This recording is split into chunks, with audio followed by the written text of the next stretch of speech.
Hello everyone, welcome back to the new video. And आज की इस वीडियो में I am going to tell you about human resource management. So let's get started. Human resource management का अगर बहुत ही simple मतलब मैं आपको बताऊं तो it means how you can manage the humans in a manner कि आपको effective as well as efficiently आप अपने सारे के सारे गोल्स ऑब्जेक्टिव्स को फुलफिल कर सको। So what comes in human resource management? Recruit, लोगों को रिक्रूट मतलब उनको जॉब देना, उनको सिलेक्ट करना।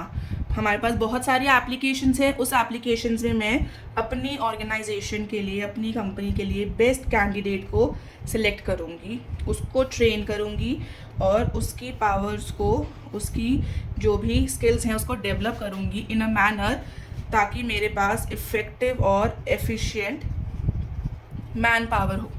ठीक है, and this is what we call as human resource management. Recruiting, selecting, training, developing humans in a manner so that they can effectively and efficiently help the company to grow or to achieve the goals in best possible manner. तो human resource management का objective क्या होता है, क्यों ज़रूरी है, क्यों करनी है? सबसे पहला है राइट लोगों को रिक्रूट करना। मुझे अपनी कंपनी के लिए एक ग्राफिक डिज़ाइनर चाहिए, तो उसके लिए मैं उन लोगों से एप्लीकेशन लूँगी, उन लोगों की एप्लीकेशन एक्सेप्ट करूँगी जो ग्राफिक डिज़ाइनिंग की फील्ड में कुछ कर रहे हैं। ठीक है, मैं किसी डॉक्टर को या आईटी पर्सन को तो रिक्रूट नहीं करूँगी बिकॉज वो मेरी कंपनी के लिए राइट फिट नहीं है। हर जॉब के अकॉर्डिंग, हर स्किल के अकॉर्डिंग मुझे जैसे लोग चाहिए, तो मेरा मेजर सबसे पहला ऑब्जेक्टिव है to recruit right people in the organization. उसके बाद उनको ट्रेनिंग करना और उनकी डेवलपमेंट करना सो दैट कि वो मेरी कंपनी की तरक्की में सहायक बने। ठीक है, हर कंपनी के अपने अलग नॉर्म्स हैं, हर कंपनी के अलग पॉलिसीज़ हैं, वर्क कल्चर है, हर कंपनी दूसरी कंपनी से डिफरेंट है क्योंकि सबके अपने गोल हैं। ठीक है, तो मुझे as a HR manager, as a human resource manager, this is my duty to train and develop the people I recruited in my company. Okay, अब एम्प्लॉय की मोटिवेशन, ये भी मेरी ड्यूटी है। कैसे कि जो भी एम्प्लॉयज़ हैं, जो भी लोग मेरे अंडर काम कर रहे हैं, मेरी कंपनी में काम कर रहे हैं, वो मोटिवेटेड रहे। अब वो मोटिवेटेड कैसे रहेंगे? बहुत सारे पर्क्स होंगे, पर्क्विजिट्स होंगे, उनको लेजर टाइम दिया जाएगा, उनको मोटिवेट किया जाएगा कि आप जो काम कर रहे हो वो अच्छा है, इसको थोड़ा और चेंज कर सकते हो, इस तरीके से ही काम करते रहो सो दैट कि मेरी जो कंपनी है वो अपने डिज़ायर्ड गोल प्रॉपरली पूरे कर सकें। Then performance manager, whenever we are working in a company, हम परफॉर्मेंस देते हैं। ठीक है, we perform our work, we perform our duties. So this is the duty or this is the objective of human resource management, to help the employees to perform their duties, to perform their work in a better manner. उसके बाद क्या है? maintaining work environment, काम करने का माहौल अगर होगा तभी आप काम कर सकोगे। आप क्रिकेट के स्टेडियम में, फुटबॉल स्टेडियम में या फिर मॉल में जहाँ पे लोग घूमने आए हैं, लेजर टाइम स्पेंड करने आए हैं, आप वहाँ बैठकर काम नहीं कर सकते हो बिकॉज आप कंसंट्रेट होकर काम नहीं कर पाओगे। सो ह्यूमन रिसोर्स मैनेजमेंट का एक ही ऑब्जेक्टिव है to maintain work environment, to let people work in environment जहाँ उनकी क्रिएटिविटी और प्रोडक्टिविटी और ज़्यादा इंक्रीज हो और वो और अच्छे तरीके से काम कर सकें। Then compliance with the law, हर कंपनी की अपनी पॉलिसीज़ हैं, हर कंपनी के अपने रूल्स एंड रेगुलेशन है। तो this is the duty of the HR manager to make sure कि जितने भी एम्प्लॉयज़ काम कर रहे हैं उस ऑर्गेनाइजेशन में, उस कंपनी में, वो हर लॉ, हर रूल, हर रेगुलेशन को प्रॉपरली फुलफिल करें and nobody should break that. Then employee relation, अब एम्प्लॉय का रिलेशन टॉप लेवल के साथ, सेम लेवल के साथ और लोअर लेवल के साथ, इन सब के साथ बहुत डिफरेंट रिलेशनशिप होगा। ठीक है, यहाँ पर उसका जो रिलेशनशिप है वो फीडबैक देना या फिर जो भी काम उसको दिया गया है वो बताना कि हुआ कि नहीं हुआ। वेयर एज लोअर लेवल पे उसका क्या काम है? ड्यूटीज़ असाइन करना, तुमने ये काम करना है, तुम इस तरीके से काम करो, ये बताना। सेम लेवल पर क्या है? To discuss things, to discuss the policies और टू डिस्कस द ड्यूटीज़। ठीक है, so this is the duty of so this is the objective of human resource management, to help all the employees to build healthy relationship in the organization. Okay, then functions of human resource management. सबसे पहला है employment generate करना. सबसे important, सबसे basic and सबसे crucial जो function है human resource management का, दैट इज़ एम्प्लॉयमेंट. अगर ऑर्गेनाइजेशन में सही तरीके से रिक्रूटमेंट की जाएगी, सही लोगों को सही जगह दी जाएगी, तभी आप अपना जो गोल है, आपका जो ऑब्जेक्टिव है, उसको टाइमली, इफेक्टिवली, एफिशिएंटली उसको कंप्लीट कर सकोगे. ठीक है, ऑर्गेनाइजेशन में ज़रूरत है ग्राफिक डिज़ाइनर की, ज़रूरत है एसईओ एक्सपर्ट की, ज़रूरत है someone who can help us in a social media. But हमने जो लोग जो हायर किए हैं उनको इस बात की कोई नॉलेज ही नहीं है. तो वहाँ पर क्या होगा, वहाँ पर मैं अपना जो ऑब्जेक्टिव है, जो गोल है, वो पूरा नहीं कर पाऊंगी. So this is the most crucial yet important function of human resource management to generate employment, to select, train, develop them in a manner, ताकि वो अच्छे तरीके से काम कर सकें. देन जॉब की एनालिसिस. हर जॉब को डिफरेंट टाइप के लोगों की ज़रूरत होती है. अब जो लेबर काइंड ऑफ काम है, जहाँ पे मशीनरीज पे काम होना है, या फिर जो लेबर ओरिएंटेड काम है, वहाँ पर आपको उसी टाइप के लोग चाहिए जिसमें वो स्किल्स हैं जो वो काम कर सकता है. ठीक है, घर बनाना है, रोड्स कंस्ट्रक्ट होनी है, कोई भी ऐसा काम जहाँ पर आपको ऐसे लोगों की ज़रूरत है जो उस चीज़ में बिल्कुल परफेक्ट है. तो वो एनालाइज करना कि कहाँ कब किस चीज़ की ज़रूरत है और उसको फुलफिल किया जाए. This is one of the most important function of human resource management. Then talking about human resource की प्लानिंग. एम्प्लॉयमेंट हमने करा, हमने एनालाइज किया. Now plan. अब प्लान क्या करना है कि या तो मैं उनको रिक्रूट करूँगी, रिक्रूट का मतलब है फ्रेश टैलेंट को बाहर से लेकर आऊँगी, या फिर मैं उनको प्रमोशंस, ठीक है, या फिर ट्रांसफर्स, या फिर उनकी ट्रेनिंग, ये की जाएगी. ठीक है, so this is also very important to understand कि क्या मुझे नए टैलेंट की ज़रूरत है, या फिर जो एग्जिस्टिंग टैलेंट है उन्हीं को मैं ट्रेन कर दूं, या उन्हीं की मैं प्रमोशन कर दूं, या उनकी मैं कहीं और ट्रांसफ़र कर दूं, तो मेरा काम प्रॉपर्ली चल जाएगा. तो ये जो फंक्शंस हैं ह्यूमन रिसोर्स मैनेजमेंट के, ये बहुत ही ज़्यादा इम्पॉर्टेंट, क्रूशियल हैं, क्योंकि इन्हीं के ऊपर पूरी ऑर्गेनाइजेशन का भविष्य जो है, जो उनका फ्यूचर है, वो डिपेंड करता है. अगर प्रॉपर्ली हमने रिक्रूट नहीं किया, सिलेक्ट नहीं किया, ट्रेन नहीं किया, जॉब एनालाइज नहीं करी कि किस चीज़ की ज़रूरत है, प्रॉपर ह्यूमन रिसोर्स प्लानिंग नहीं की गई, तो क्या होगा, तो हमारा जो एंड रिजल्ट है, जो ऑब्जेक्टिव है, हम वो पूरा नहीं कर पाएंगे. Okay, so now briefly understanding what is human resource planning. It helps management to anticipate shortage, या तो कमी है या फिर किसी चीज़ की सरप्लस है, ज़्यादा है, या तो मेरी ऑर्गेनाइजेशन में एक पर्टिकुलर टाइप के एम्प्लॉयज़ या पर्टिकुलर टाइप की जॉब जो है उस पर कमी है, या फिर वहाँ लोग ज़्यादा हैं. In future and correct the imbalance before they become unmanageable and expensive. जैसे अब मुझे अपने ऑर्गेनाइजेशन में रिक्वायरमेंट है ग्राफिक डिज़ाइनर की, ठीक है, बट मेरे को भी लगता है कि चलो 3-4 महीने आई कैन मैनेज, पर मुझे उसके बाद ज़रूरत पड़ेगी, तो मैं आज से ही प्लानिंग शुरू करूँगी. ऐसा नहीं है कि मुझे कल ग्राफिक डिज़ाइनर चाहिए तो मैं आज रात को सोच रही हूँ कि अच्छा मैं किसी को भी हायर कर लेती हूँ. Because hiring someone, recruiting someone in the company is a lengthy process, and the process demands a lot of researching, a lot of brainstorming, a lot of planning, because once you hire someone, that person becomes face of your growth, that person becomes responsible for making you more closer to your desired objective. Okay, so human resource planning is the process where the managers anticipate shortage or surplus of human resource, so that कि in future उन्हें जब भी ज़रूरत हो तो जो भी वो इम्बैलेंस है उसको प्रॉपरली टाइमली मैनेज किया जा सके. अब ह्यूमन रिसोर्स प्लानिंग क्यों ज़रूरी है? सबसे पहला है it avoid shortage and surplus. मुझे पता है मेरी कंपनी में लोगों की ज़रूरत है, तो मैं टाइमली उसको पूरा कर लूँगी. ऐसा नहीं है कि जब मुझे ज़रूरत है मैं उसी टाइम पे उठ के जाऊँगी कि चलो किसी को लेकर आ जाती हूँ कि कोई भी मेरा काम कर देगा. ऐसा नहीं होता. ठीक है, so human resource planning helps you to avoid the shortage and surplus of your human resources. Then it support your strategic goals. मेरे को पता है ये मेरा एंड का गोल है, मुझे ये गोल अचीव करना है इतने टाइम में. तो अगर मैंने प्रॉपरली अपने ह्यूमन रिसोर्सेज की प्लानिंग की हुई है या मैं कर रही हूँ, तो ये मेरे स्ट्रैटेजिक गोल्स को, मेरे जो ऑब्जेक्टिव्स है उसको पूरा करने में मेरे को काफ़ी ज़्यादा हेल्प करेगी. Then it also improves employees development. जब भी हम कहीं जॉब करने जाते हैं, हम इंटरव्यूज़ देते हैं या हमें कोई जॉब का ऑफ़र आता है, तो जो मेजर ऑब्जेक्टिव हमारा एज ए इंडिविजुअल होता है is our own development, professional भी एंड पर्सनल भी. तो अगर मैंने अच्छे तरीके से प्लानिंग की है, if I am working toward it in a more constructive manner, तो मैं जो राइट लोग हैं उनको रिक्रूट करूँगी, उनको सेलेक्ट करूँगी. अब अगर कोई राइट पर्सन उस जॉब में आएगा जिसको उस चीज़ की नॉलेज है, तो वो उसके लिए भी बेटर है और मेरे लिए भी बेटर है.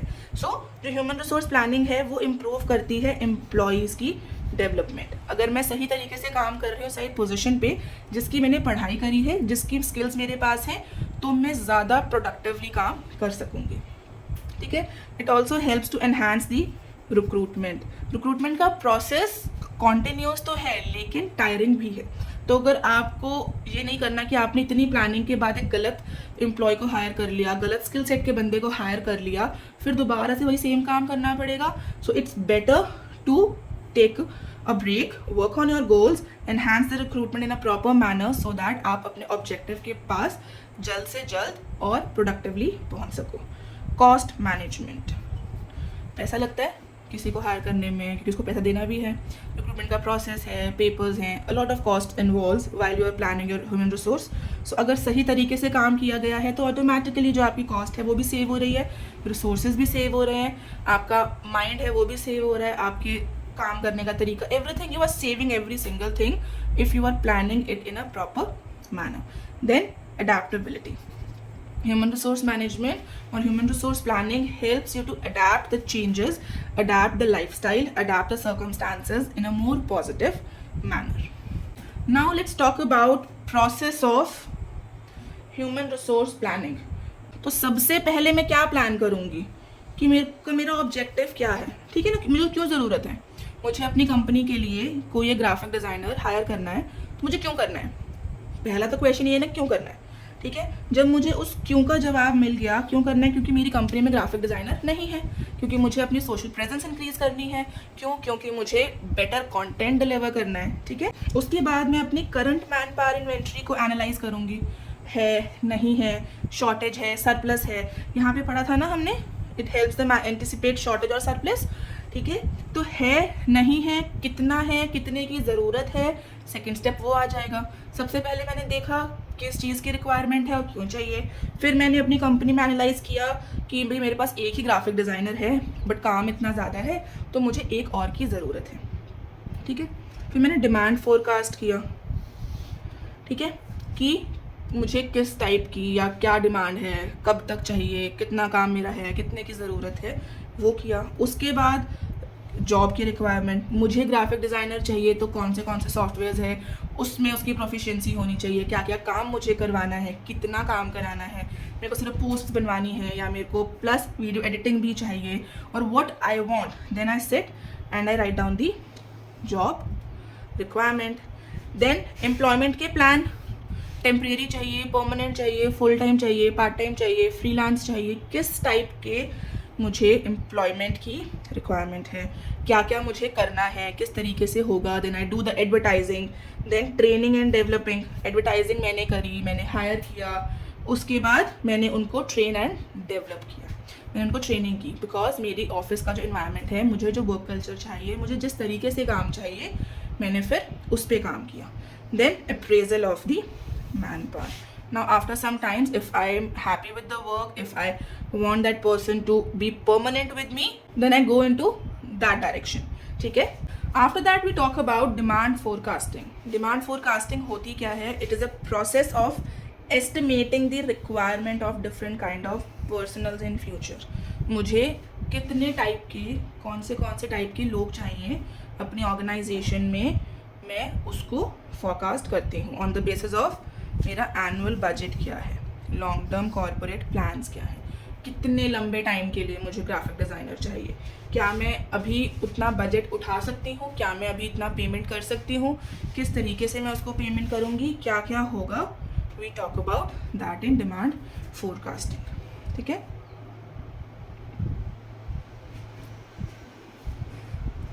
डिमांड फोरकास्टिंग कैसे करते हैं? मैनेजरियल जजमेंट, कि मुझे किस तरीके से काम करना है, मैनेजरियल जजमेंट, मैनेजमेंट के accordingly. Then work study, technique, work force चाहिए, वर्कलोड चाहिए, जॉब एनालिसिस कैसे होगा, स्टैटिस्टिकल टेक्निक, टेक्निकलिटी में क्या चाहिए, कितना चाहिए। Then we talk about supply forecasting, क्या मैं इंटरनली फोरकास्ट कर सकती हूँ कि ट्रांसफ़र्स हो गए या फिर जॉब पोस्टिंग्स हो गई, और मैं बाहर से भी लोगों को रिक्रूट कर सकती हूँ, ठीक है। Then the next topic is recruitment. Recruitment क्या होता है? Searching of candidates for employment, और उनको उनकी सही जगह पे, उनको सही पोजीशन पे सिलेक्ट करना और उनसे काम करवाना। Process of searching prospective clients और process of searching prospective candidates. मुझे मेरी कंपनी के लिए, मुझे मेरी ऑर्गेनाइजेशन के लिए लोगों की ज़रूरत है, right people at right position. Then क्या क्या सोर्सेज हैं रिक्रूटमेंट के? फर्स्ट वन इज़ प्रमोशंस, कि मैंने उनको हायर रैंक पे प्रमोट कर दिया और मैंने उनकी ट्रांसफ़र कर दी जहाँ पे जगह वेकेंट थी। ट्रांसफ़र्स होते हैं सरप्लस के टाइम पे। मेरे पास ग्राफिक डिज़ाइनर 3 या 4 हैं, तो मेरी दूसरी ब्रांच में एक भी नहीं है या दूसरी पोजीशन पे एक भी नहीं है, सो मैं उनको वहाँ ट्रांसफ़र कर दूँगी सो दैट कि ऑर्गेनाइजेशन में लोगों की बैलेंस हो। देन एक्सटर्नल सोर्सेज में क्या क्या आता है? जॉब फेयर्स, ठीक है। हर वीक या हर मंथ में काफ़ी कंपनीज़ हैं जो जॉब फेयर्स करती हैं, ठीक है। वहाँ पर क्या है कि यू सबमिट योर रिज्यूमे, और अगर आप उस कैटेगरी में फॉल करते हो या इन फ्यूचर उनको कभी आपकी ज़रूरत होगी तो they will call you out. Campus recruitment, बहुत बिग कंपनीज़ हैं जो बहुत सारे कॉलेजेस में जाती हैं to recruit students, so to recruit the fresh talent for their companies. Then employment agencies, बहुत सारी एम्प्लॉयमेंट एजेंसीज़ हैं जो हेल्प करती हैं जो यंगस्टर्स हैं जिनको जॉब्स चाहिए, उनको जॉब्स दिलवाने में। देन सोशल मीडिया, आजकल हम इंस्टाग्राम स्क्रॉल करते हैं, फेसबुक स्क्रॉल करते हैं, तो हमें बहुत सारी एडवर्टाइजमेंट्स देखने को मिलती है कि we are hiring this, we are hiring that, we are hiring for this position. So वो क्या है? External source of recruitment. Then job portal, बहुत सारे जॉब पोर्टल्स हैं जैसे naukri.com है, देन इंडीड है, ग्लासडोर है, ये सब क्या हैं? They are the job portals. यहाँ पे जो एम्प्लॉयर्स हैं वो जाके जॉब पोस्ट करते हैं और जो एम्प्लॉयज़ हैं जिनको काम की ज़रूरत है वो वहाँ पर अप्लाई करते हैं। देन रेफरल्स, मेरी किसी फ्रेंड को अपनी ऑर्गेनाइजेशन के लिए किसी भी एक एम्प्लॉय की रिक्वायरमेंट है, मेरे पास कोई है, I know someone who works in that thing or who is best in that thing, so I refer them कि ओके आप इससे बात कर सकते हो, आप इसका इंटरव्यू ले सकते हो, if you find it good then hire this person. Then walk-ins, बहुत सारी company walk in interviews conduct करती है, वो एडवर्टाइजमेंट दे देती है वाई न्यूज़पेपर या सोशल मीडिया कि on this particular date from this time to this time we are conducting walk in interviews, if you want और if you are eligible with the job requirements, तो आप वहाँ जाओ, आप अपना resume दो और आप इंटरव्यू दो। If everything goes well then you get selected. Then advertising and internships, बहुत सारी कंपनीज़ हैं जो इंटर्न्स हायर करती हैं for specific period of time and after that वो उसको परमानेंट में कन्वर्ट कर देती हैं अगर उनको उनका काम पसंद आता है तो। Now let's move to the next topic, that is selection. Selection क्या है? Picking individual who have relevant qualification and experience to fulfil jobs in an organization. बहुत सारे मेरे पास कैंडिडेट्स बैठे हुए हैं, उन सब में से मैं किसी एक इंडिविजुअल को पिक करूंगी जो मेरी जॉब के रिक्वायरमेंट के अकॉर्डिंगली परफेक्ट है and he or she is having relevant experience and qualification. जो सिलेक्शन है उसको हम नेगेटिव प्रोसेस भी बोलते हैं। क्यों बोलते हैं? क्योंकि इसमें आप कट डाउन करते हो, आपके पास 10 कैंडिडेट्स हैं, so you will cut down every candidate, you will reject every candidate, you will say no to every candidate because you want that one perfect candidate जो आपकी जॉब की रिक्वायरमेंट के accordingly बिल्कुल fit है। So selection is also called a negative process because you reject people to select one best performing और one best candidates. अब selection की importance क्या है? It improve performance. बहुत सारे लोगों में से अगर मैं किसी एक को सिलेक्ट कर रही हूँ, टायरिंग प्रोसेस है, लंबा प्रोसेस है, लेकिन वो मेरी परफॉर्मेंस, मेरी ऑर्गेनाइजेशन की परफॉर्मेंस को इम्प्रूव करेगा because he or she is best in his or her work, तो वो 100% देगा और वो effectively as well as efficiently काम करेगा। Then it also reduces the turnover. If I'm working on So if I am selecting best candidate, if I'm selecting right people for right job, it also helps me to reduce the turnover. Cost को save करेगा क्योंकि selection के process में, recruitment के process में काफ़ी ज़्यादा पैसा लगता है. तो अगर मैं एक ही बार में अच्छे तरीके से टाइम लेकर कैंडिडेट को चूज़ कर रही हूँ, टाइम लेकर किसी को रिक्रूट कर रही हूँ, सेलेक्ट कर रही हूँ, तो उससे मेरी कॉस्ट की सेविंग भी है. It also helps the organization to enhance the morale. अगर अच्छे तरीके से प्रॉपरली काम हो रहा है, जो भी एम्प्लॉय है, ही or she is the best, सो उसके पर्सनल लेवल पे भी he is boosting his moral कि मेरे को एक अच्छी जॉब मिली है जो मेरे स्किल्स के साथ मैच होती है, and I will give my best. Plus organization के लिए भी अच्छा है कि हमें professionally we got someone good. Now talking about कौन से ऐसे फैक्टर्स हैं जो ऑर्गेनाइजेशन को या HR मैनेजर को माइंड में रखने चाहिए वाइल सिलेक्टिंग दी कैंडिडेट. सबसे पहला है psychological factor कि whosoever we are hiring, whosoever is coming to a company, he or she should be mindful, he or she should have good mental health, he or she should perform in a very happy manner, in a proper manner, or he or she should able to cope up with the work stress also. Then personal characteristics, proficiency in language. ठीक है, in India we usually don't have language barriers. अगर आप south चले जाते हो तो वहाँ पर है, बट नॉर्थ में या ईस्ट और वेस्ट में इतना ज़्यादा लैंग्वेज का बैरियर नहीं है. तो उस टाइम पे आपको हिंदी और इंग्लिश आपको प्रॉपरली आनी चाहिए ताकि आप इजीली कन्वर्सेशन कर सको. But if you are going in a country जहाँ पर डिफरेंट लैंग्वेजेस है, if you go to Europe या फिर ऐसी किसी कंट्री में जहाँ पर इंग्लिश नहीं है उनकी मेन लैंग्वेज या फिर दे डोंट अंडरस्टैंड इट, तो वहाँ पर while recruiting the candidate the HR manager should also go through the proficiency level check. Then competency, कितना कॉम्पिटेंट है हमारा जो वो कैंडिडेट है to bear the stress, to work in a tough situation, to work in tight deadlines. Then उसका temperament कैसा है, कहीं वो उसको एंगर इश्यूज़ तो नहीं है या फिर वो बहुत ज़्यादा वायलेंट तो नहीं है. ठीक है, इस केसेस के लिए जो कंपनीज हैं when they are hiring people they go for reference check. आपने बहुत बार देखा होगा whenever you are applying for jobs या whenever some interview comes in, तो वो आपसे पूछते हैं कि आप हमें अपने 1 या 2 रेफरेंसेस दे दीजिए. वो क्यों होता है? To just to check your temperament कि how this person behaves in team और इन पर्सनली, और वो कैसा है. Then aptitude and attitude, positive attitude है टुवर्ड समथिंग या हर चीज़ में नेगेटिव एटीट्यूड है, वर्क अच्छे से कर रहा है नहीं कर रहा. ये सारे फैक्टर्स कंसिडर करने चाहिए while selecting the best candidate for your position. इसके बाद जो हमारा नेक्स्ट टॉपिक है that is induction and orientation. अब हमने एम्प्लॉयज़ को सिलेक्ट कर लिया, उनको हमने जॉब लेटर्स दे दिए and now they have become a part of our organization. तो अब क्या होगा, अब मैं जो नया एम्प्लॉय है उनको बाकी के जो एग्जिस्टिंग एम्प्लॉयज़ है उनके साथ इंट्रोड्यूस करवाऊंगी. ठीक है, इंडक्शन या ओरिएंटेशन एक प्रोसेस है जिसमें आप नए एम्प्लॉयज़ को, नए मेंबर को, जो आपके एग्जिस्टिंग और पुराने एम्प्लॉयज़ हैं उनके साथ इंट्रोड्यूस कराते हो. जैसे हम कॉलेजेस में जाते हैं तो ओरिएंटेशन प्रोग्राम होता है ना, ताकि आपको कॉलेज के बारे में बताया जाए, टीचर्स से मिलवाया जाए, सीनियर्स से मिलवाया जाता है. ठीक है, उसके बाद आपको कॉलेज के रूल्स, रेगुलेशन, पॉलिसीज़, क्या करना है क्या नहीं करना, वो सब बताया जाता है. बट करते सब अपनी मर्जी से ही हैं. लेकिन ऑर्गेनाइजेशन में ऐसा नहीं है. ऑर्गेनाइजेशन में you have to abide by the rules and regulations. ठीक है, सो इंडक्शन एक प्रोसेस है. ओके, इंडक्शन के क्या क्या स्टेजेस हैं? सबसे पहला है इंट्रोडक्शन. जो भी नया एम्प्लॉय आया है, जो भी नया मेंबर आया है, I introduce them to other people in the organization. Then I help them to socialize with the fellow members, with the fellow employees, and after that I follow up कि उनको कोई प्रॉब्लम तो नहीं आ रही है settle होने में, कोई इशू तो नहीं है, वर्क एनवायरनमेंट उनके लिए बेटर है, ही or she is adjusting with the new environment, with new people, with new employees in a positive manner. Then the next topic is training. अब हमने सबको एक दूसरे से मिलवा तो दिया, लेकिन हमने उनको हायर क्यों किया है? एक स्पेसिफिक काम के लिए. ठीक है, एक स्पेसिफिक गोल को अचीव करने के लिए.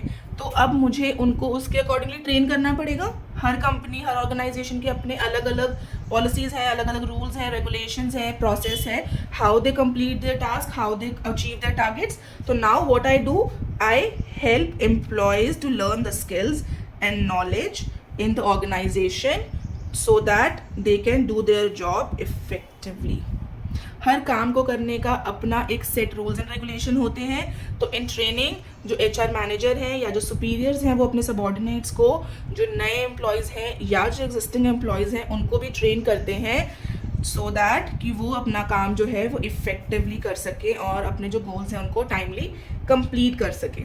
ट्रेनिंग क्यों ज़रूरी है? सबसे पहले है it helps the employees to improve their skills. हम हमेशा से पुराने टाइम में आप देखते हो जो गवर्नमेंट ऑफिसेज थे वहाँ पर जिस तरीके से काम होता था, अब वहाँ डिफरेंट तरीके से काम होता है। ठीक है, पहले हम सारा पेपर वर्क करते थे, फिर कंप्यूटर्स इन्वेंट हुए तो हमने कंप्यूटर्स पे काम करना शुरू किया। ठीक है, now we have high tech technology, हम उस तरीके से काम करते हैं। तो ट्रेनिंग से क्या होगा, मेरी स्किल्स इंप्रूव होंगी, मैं अपने एम्प्लॉयज़ को और बेटर वे बता सकूँगी, उनको और बेटर ट्रेन कर सकूंगी सो दैट कि वो अपना टास्क इफेक्टिवली, एफिशिएंटली और प्रोडक्टिवली कंप्लीट कर सकें। देन ट्रेनिंग हेल्प करती है प्रोडक्टिविटी को भी इंक्रीज करने के लिए। मैं अच्छे तरीके से काम कर रही हूँ तो ऑटोमेटिकली मेरी प्रोडक्टिविटी इंक्रीज होगी। मोरल बूस्ट होता है, अगर एम्प्लॉयज़ अच्छे तरीके से काम कर रहे हैं, स्किल्स हैं, उनको प्रॉपरली ट्रेनिंग मिली हुई है तो उनको भी लगता है कि हाँ ठीक है, मैं राइट डायरेक्शन में जा रहा हूँ, मुझे ये काम करना है। क्यों? क्योंकि ये मेरा काम है, मेरे पास ये स्किल्स हैं, मेरी स्किल्स एनहांस हो गई हैं। ठीक है, I am working towards achieving my personal goals as well as professional goals. Company भी प्रॉफिट में जा रही है तो उससे क्या है, मोरल बूस्ट होगा। ट्रेनिंग अगर आपको दी गई है तो आप चेंजेस को इजीली अडाप्ट कर सकते हो। पहले के टाइम में सब कुछ पेपर पे होता था, आपको अपने सारे अकाउंट्स हैं, कुछ भी है, सब कुछ पेपर वर्क था। With the development of technology computers आए, फिर लैपटॉप्स आए, now we have iPads, now we have phones, we have an number of technology. तो टाइमली जब ऑर्गेनाइजेशन अपने एम्प्लॉयज़ को ट्रेन करती है, new as well as existing, तो वो चेंजेस को अडाप्ट करना उनके लिए ईजी हो जाता है बिकॉज उनको उस टेक्नोलॉजी की नॉलेज होती है, उनको पता है किस तरीके से काम किया जाता है, किस तरीके से वो अपनी एफिशिएंसी को और ज़्यादा बूस्ट कर सकते हैं। Then training also helps to reduce the turnover. एक एम्प्लॉय को सिलेक्ट करने के लिए, रिक्रूट करने के लिए बहुत सारी चीज़ें लगती हैं, बहुत सारे रिसोर्सेज लगते हैं, फिजिकल, मेंटल, इकोनॉमिकल, हर तरीके से जो ऑर्गेनाइजेशन है वो इन्वॉल्व होती है to get best person in the organization. तो अगर उनको प्रॉपर ट्रेनिंग दी जाएगी, अगर उनकी प्रॉपर ट्रेनिंग एंड डेवलपमेंट होगी तो उससे क्या होगा कि वो एक तो अच्छे तरीके से काम करेंगे, secondly they will not leave the company because they are doing their best thing and they are being trained in that, and वो नहीं होगा तो दोबारा से वो पूरा प्रोसेस करने की उनको रिक्वायरमेंट नहीं है। Then training also attract high quality candidate. Selection जो है वो नेगेटिव प्रोसेस है, उसमें हम ऑलरेडी बेस्ट एम्प्लॉयज़ को अपनी ऑर्गेनाइजेशन में रिक्रूट कर लेते हैं। उसके बाद ट्रेनिंग के टाइम पर हम उनको ट्रेन करते हैं सो दैट कि उनकी जो स्किल्स हैं वो और ज़्यादा निखर कर आए, उनकी जो स्किल्स हैं वो और ज़्यादा अच्छे से डेवलप हो जाए सो दैट कि वो अच्छे तरीके से काम करें। ठीक है, अब ट्रेनिंग के कौन से मेथड हैं? सबसे पहला है on the job training and second one is of the job training. On the job training का मतलब है कि जॉब में रहते हुए आपको ट्रेनिंग मिल रही है। It means allow the person to learn the job by doing it in real work situation. ठीक है, आप ऑलरेडी काम कर रहे हो और उसी काम में ही आपको ट्रेनिंग मिल रही है। The first one is job instruction training. Job में रहते हुए आपको इंस्ट्रक्ट किया जा रहा है कि किस तरीके से काम करना है। कोचिंग या mentoring, someone is there to always and always coach you, to mentor you, to help you and to guide you while performing your job. Then apprenticeship training, then job position rotation कि आज में different kind of jobs हैं, different kinds of positions है organization में, तो you do the rotation so that कि आपको हर काम की knowledge हो जाए. Then refresher training, they refresh you, they train you with the new technology and equipments. Then second one is off the job training, जो आपको जॉब के बाहर आपको कहीं भेजा जाता है ट्रेनिंग के लिए ताकि आप वहाँ से सब कुछ सीख कर आओ. ठीक है, first one is role playing. You have been given some kind of roles और आपको उसके अकॉर्डिंगली एक्ट करना है. This is a very good method to learn mentally because you get to know कि ओके इस टाइम पे किसी उस पर्सन का जिस रोल में आप हो क्या माइंड सेट होगा, how you think, how you react to certain kind of situation. Then lecture method, आपको लेक्चर्स, पीपीटीज या आपको ट्रेनिंग सेशंस दिखाए जाते हैं जिससे आपका वो काम करना किस तरीके से करना है आपको समझ आएगा. Then conferences, then programmed instruction कि किस किस तरीके से काम किया जाएगा, देन केस स्टडी, आपको एक रियल टाइम सिचुएशन दी जाती है, you have to read it and you have to react according to your own mind, according to your own perception, according to your own mindset. Now the question arises कि training होती क्या है, करना कैसे है, कौन से मेथड है, बट ये ट्रेनिंग हम डिज़ाइन कैसे करते हैं, कौन से ऐसे पॉइंट्स हैं जो मुझे मेरे माइंड में रखने की ज़रूरत है जब भी मेरे को training program whether it's on the job or off the job मैं उसको प्रिपेयर कर रही हूँ. तो सबसे पहला है identify the needs of training, कि भाई ट्रेनिंग क्यों चाहिए, किसके लिए चाहिए, क्या रीज़न है कि मुझे मेरे नए एम्प्लॉयज़ को या एग्जिस्टिंग एम्प्लॉयज़ को ट्रेन क्यों करना है. ठीक है, उसके बाद है सेटिंग अप द ऑब्जेक्टिव, ज़रूरत पता चल गई कि क्यों करना है, अब ऑब्जेक्टिव है कि उसका आउटकम क्या होगा, वो किस चीज़ के लिए ज़रूरत है. देन ट्रेनिंग प्रोग्राम को ऑर्गेनाइज करना, एक प्रॉपर मॉड्यूल क्रिएट करना कि हम पहले क्या सिखाएंगे, फिर कैसे कैसे उसमें हम प्रोग्रेस करेंगे और किस तरीके से हमारी वो ट्रेनिंग ख़त्म होगी. जब भी आप कोई कोर्स लेते हो, आप जैसे कॉलेज में जा रहे हो, you are being trained for something, you took up some professional courses, आप यूजीसी नेट की प्रिपरेशन कर रहे हो, तो वो भी क्या है, वो भी एक टाइप का प्रोग्राम है. तो उसका भी एक मॉड्यूल है ना कि पेपर 1 में 10 यूनिट्स हैं, 10 यूनिट में वो क्या क्या सिखाया जाएगा, कैसे कैसे होगा.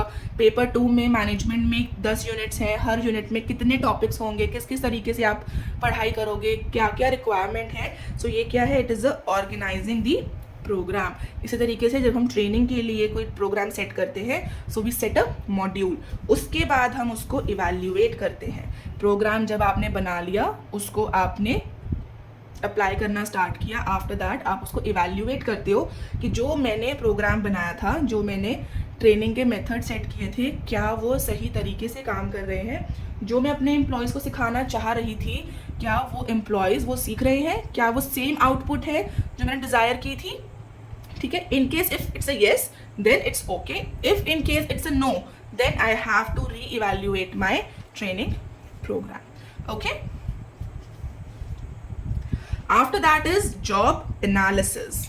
ये क्या है, it's a process of studying and understanding a job in detail. It involves identifying the task, responsibilities, skills and qualification needed for a specific job. जब भी हम किसी जॉब के लिए अप्लाई करते हैं तो हम डिस्क्रिप्शंस पढ़ते हैं कि इस जॉब में किस चीज़ की रिक्वायरमेंट है, कौन से टूल्स चाहिए, कौन से डिग्रीज की रिक्वायरमेंट है, क्या स्किल सेट चाहिए. तो हम क्या करते हैं, we do the analysis, we do the job analysis. उसी के बाद हम अप्लाई करते हैं कि क्या मैं इस जॉब के लिए फिट हूँ या नहीं हूँ. ठीक है, so this is job analysis. इसकी क्यों ज़रूरत है, सबसे पहले है सो दैट कि आप सही लोगों को अपनी जॉब के लिए अपनी ऑर्गेनाइजेशन में हायर करो. मुझे अगर ग्राफिक डिज़ाइनर की रिक्वायरमेंट है तो मैं उसी के अकॉर्डिंगली जॉब पोस्ट करूँगी. ठीक है, so whosoever is going to apply for that job, सबसे पहले वो डिस्क्रिप्शन देखेगा. ठीक है, कि मुझे ग्राफिक्स में क्या क्या चाहिए, कौन से सॉफ्टवेयर्स चाहिए, किस स्किल सेट चाहिए, कितना एक्सपीरियंस होना चाहिए, क्या क्या आपको करना है उस जॉब के लिए. तो वो सारा कुछ वो देखेगा. अगर उसको लगता है कि he or she is fit one in that role तो वो अप्लाई करेगा. ठीक है, अगर मैं सिंपल बोल दूँ कि मेरे को ग्राफिक डिज़ाइनर चाहिए, कोई जॉब डिस्क्रिप्शन नहीं दिया, कुछ भी नहीं दिया, तो उससे क्या होगा, कन्फ्यूजन क्रिएट हो जाएगा कि पता नहीं कौन से सॉफ्टवेयर चाहिए, क्योंकि बहुत सारे सॉफ्टवेयर्स हैं.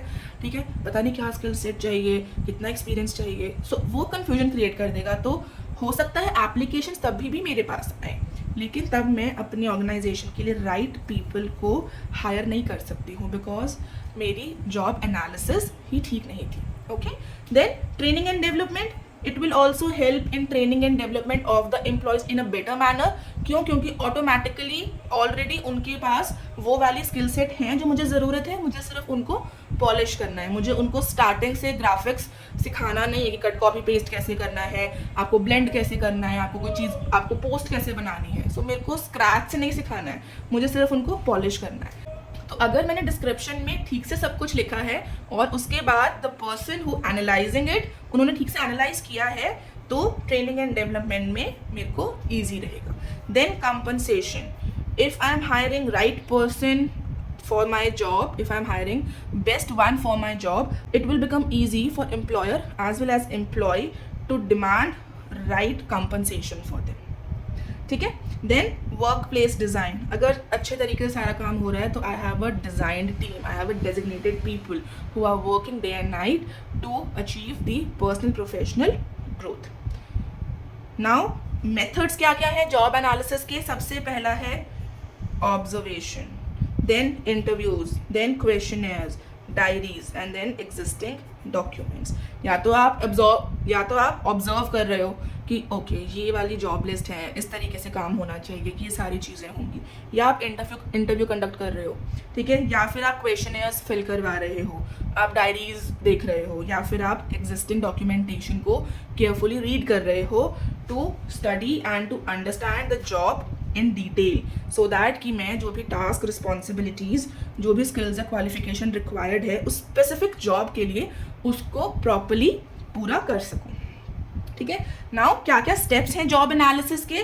फर्स्ट वन है कलेक्टिंग इन्फॉर्मेशन। किस चीज़ की इन्फॉर्मेशन? कि जो भी जॉब पोस्ट होनी है उस जॉब में क्या क्या रिक्वायरमेंट्स हैं, स्किल सेट क्या चाहिए, क्वालिफिकेशन क्या चाहिए, कौन से टास्क मुझे करवाने हैं, उस जो पर्सन जो आएगा उसकी क्या क्या रिस्पॉन्सिबिलिटी होगी, आइडेंटिफाई करना टास्क को, फिर उनकी स्किल्स को डिटरमाइन करना, फिर जॉब की डिस्क्रिप्शन को क्रिएट करना कि I want a graphic designer जिसको फोटोशॉप, इलस्ट्रेटर आना चाहिए, और इन डिज़ाइन है, कोरल है, there is a lot of softwares जो एक ग्राफिक डिज़ाइनर को आने चाहिए to become a good graphic designer, वो सब होना चाहिए, इतना एक्सपीरियंस होना चाहिए, हमें सोशल मीडिया पोस्ट चाहिए तो उस अकॉर्डिंगली होना चाहिए, यूट्यूब के थंबनेल्स चाहिए, उस अकॉर्डिंग उसको काम आना चाहिए, तो we'll create a job description, then will create a job specification कि ये जॉब है, इसकी ये स्पेसिफिकेशन है।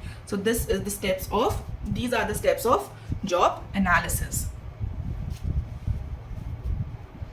Now the last topic of this section is job evaluation. इस क्या है? Assessing the relative value of different jobs within the organization. Job evaluation क्या help करता है? Determine fair pay by comparing the duties, responsibility, requirement of each job. Now, if I'm hiring a graphic designer, or if I'm hiring a videographer, or if I am hiring a SEO expert, or if I am hiring a manager, इन तीनों की skills, responsibility, duties, job सब कुछ totally different होगी। ठीक है, तो उनकी जो पे है, उनके जो कंपनसेशन है, वो मैं कैसे डिसाइड करूंगी? डिपेंडिंग अपॉन उनकी रिस्पॉन्सिबिलिटीज, डिपेंडिंग अपॉन उनका क्या काम होगा ऑर्गेनाइजेशन में, डिपेंडिंग अपॉन उनको क्या क्या करना है इस जॉब में, इस ऑर्गेनाइजेशन में। So job evaluation is the process where we identify different aspects of jobs and then we comes to a conclusion कि किसको कितनी पे देनी है। ठीक है, हर ऑर्गेनाइजेशन में डिफरेंट डिपार्टमेंट्स हैं, डिफरेंट काइंड ऑफ एम्प्लॉयज काम कर रहे हैं, from top level management to lower level management. हर किसी की सैलरीज डिफरेंट है, क्यों? क्योंकि हर किसी का काम अलग है। जो प्यून है उनका काम अलग है, जो एक HR मैनेजर है उनका काम डिफरेंट है, एंड जो टॉप पर हमारे बोर्ड ऑफ डायरेक्टर्स बैठे हैं उनका काम डिफरेंट है। सो सबकी अपनी अपनी रिस्पॉन्सिबिलिटीज है, अपनी अपनी ड्यूटी है। अब जॉब इवैल्यूएशन जरूरी क्यों है? सबसे पहला है फेयर कंपनसेशन। अब अगर मैं जो सैलरी एक ग्राफिक डिजाइनर को दे रही हूँ, अगर वही सेम सैलरी मैं HR मैनेजर को दूंगी तो क्या वो सही होगा? नहीं। क्यों सही नहीं होगा? क्योंकि दोनों की जॉब्स बिल्कुल डिफरेंट है, दोनों का ऑर्गेनाइजेशन में रोल बिल्कुल डिफरेंट है। ठीक है, तो जॉब इवैल्यूएशन क्या हेल्प करता है? To help the organization to assess fair compensation in the organization, internal satisfaction also कि हाँ मुझे भी सही wages मिल रहे हैं। Then job evaluation help in internal equity, equalization होती है। ठीक है, कि हाँ सबको properly अपने अपने काम की accordingly जो है वो पैसा मिल रहा है। Then it helps to classify the jobs, जितनी भी ऑर्गेनाइजेशन में जॉब्स हैं, it will help to classify it कि किसको कितना पैसा मिलना चाहिए, किसकी कितनी जॉब है, कौन किस किस टाइप के हैं। ग्राफिक डिज़ाइनर्स हैं तो वो एक तरफ हैं, ठीक है, HR मैनेजर्स हैं वो एक तरफ हैं, प्रोडक्शन डिपार्टमेंट है वो एक तरफ है, तो वो क्लासिफिकेशन हो जाती है and it will become easy for organization to assess the duties and responsibility and to evaluate their job. Then motivation and morale, जब हर किसी को बेस्ट पे मिल रही है, बेस्ट वेजेस मिल रहे हैं, they R be assigned the duties and responsibility in best possible manner, तो क्या होगा? उनका मोटिवेशन और उनका जो मोरल है वो हमेशा हाई रहेगा। उसका रीज़न क्या है? कि मुझे पता है I am being paid for what I am doing, I am not underpaid. तो if I am not underpaid I will do my task, I will do my duties in better manner. Then the last one is budget. management. Now, managing budget is the most important thing in the organization. So if I'm evaluating the job in careful manner, if I'm evaluating the job in a proper manner, then I know कि कौन सी responsibilities कौन सी duties है. I am not under paying any one, I am not over paying any one, and I am making the budget in a proper manner. ठीक है. अब job evaluation करने के क्या क्या तरीके हैं. सबसे पहला है रैंकिंग मेथड. कौन किस रैंक पर है, higher level, lower level, middle level. Then job का क्लासिफिकेशन, कौन किस तरीके का काम कर रहा है. प्रोडक्शन डिपार्टमेंट में कौन क्या कर रहा है, सेल्स में कौन क्या कर रहा है. Then point method, and the last one is factor comparison. Okay. Then क्या क्या स्टेप्स हैं जॉब इवैल्यूएशन के. फर्स्ट वन इज जॉब का एनालिसिस करना, मतलब कि स्टडी करना और अंडरस्टैंड करना जॉब की रिक्वायरमेंट्स को in a proper manner, so that कि आप टास्क और स्किल्स को अच्छे तरीके से अलाइन कर सको. फिर जॉब के डिस्क्रिप्शन को देखना कि किस टाइप की जॉब है, क्या क्या उसकी रिक्वायरमेंट है, क्या क्या मुझे चाहिए. फिर इवैल्यूएशन का मेथड चूज़ करना कि इन चारों मेथड में से मैं कौन से मेथड से अपने एम्प्लॉयज़ का जो जॉब है वो इवैल्यूएट करूँगी. फिर जॉब्स को इवैल्यूएट करना कि जितनी जॉब्स हैं उनको रैंकिंग से करा है या क्लासिफिकेशन से इवैल्यूएट किया है. फिर उनको एक वैल्यू असाइन कर देना कि okay, this one is 1, this is 2, this is 3, and the last one is creating a पे स्ट्रक्चर. कि अगर कोई बोर्ड ऑफ डायरेक्टर्स में है तो उनकी ये सैलरी होगी, अगर कोई मैनेजरियल पोजीशन पर है तो उनकी इतनी सैलरी होगी, कोई एम्प्लॉय है तो इतनी सैलरी होगी, कोई जूनियर आर्टिस्ट है, कोई सीनियर है, सो उनकी इस अकॉर्डिंगली सैलरी होगी. So this is how you evaluate the job, and this is how salaries are being made. This is how the organization pay to their employees.